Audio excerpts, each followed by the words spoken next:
চাঁদের আলোয় ভেজা এক অন্ধকার রাত। শহর থেকে দূরের এক পুরনো প্রাসাদে ফিরে এলো পরিণীতা। 10 বছর পর যে প্রাসাদ একসময় তার ঘর ছিল, আজ তার স্মৃতির কবরস্থান। বাতাসে আজও ভেসে আসে সেই রাতের চিৎকার, যখন আগুনে পুড়ে গিয়েছিল তার সবকিছু। সবাই বলেছিল পরিণীতা মারা গেছে, কিন্তু আজ সে ফিরে এসেছে প্রতিশোধ নিতে। প্রাসাদের গেট খুলতেই কাঁপা কাঁপা আওয়াজ, কে?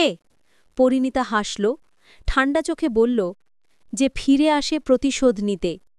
10 বছর আগে তার স্বামী আর দেবর মিলেই তাকে মিথ্যা অপবাদে ফাঁসিয়ে আগুনে ঝলসে দিয়েছিল।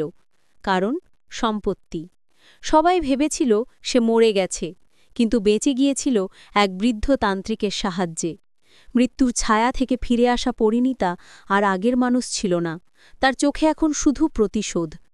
রাতের পর রাত প্রাসাদে অদ্ভুত ঘটনা ঘটতে শুরু করল। ঘড়ি থেমে যায় ঠিক 3টায়। আয়নায় দেখা যায় আগুনে জ্বলন্ত মুখ, কারোর গলায় ঠান্ডা হাতের স্পর্শ। কেউ ফিসফিস করে বলে ওঠে, আমি ফিরে এসেছি। ধীরে ধীরে সবাই বুঝতে পারল পরিণীতা মরে যায়নি। কিংবা সে কি সত্যিই মানুষ? স্বামী অর্জুন এক রাতে ঘুম থেকে উঠে দেখে জানালার বাইরে পরিণীতা দাঁড়িয়ে আছে, চুল উড়ছে বাতাসে, মুখে অদ্ভুত হাসি।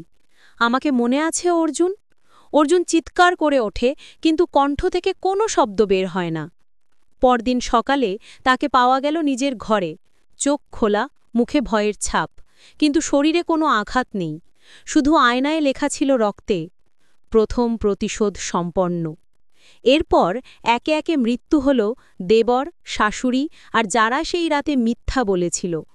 সবাই ভয় পেয়ে গ্রাম ছেড়ে চলে গেল।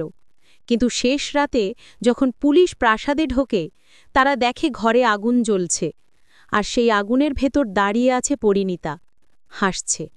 পুলিশ চিৎকার করে বলে, বেরিয়ে আসো! কিন্তু মুহূর্তে আগুন নিভে যায়, ঘর ফাঁকা, শুধু দেয়ালে লেখা এক লাইন, শেষ প্রতিশোধ বাকি। সেই দিন থেকে আজও পূর্ণিমার রাতে কেউ না কেউ শোনে প্রাসাদে এক নারীর কণ্ঠ, আমি পরিণীতা, আমার শেষ প্রতিশোধ এখনও অসম্পূর্ণ। পরবর্তী পর্ব দেখতে লাইক সাবস্ক্রাইব করে পাশে থাকুন। ধন্যবাদ।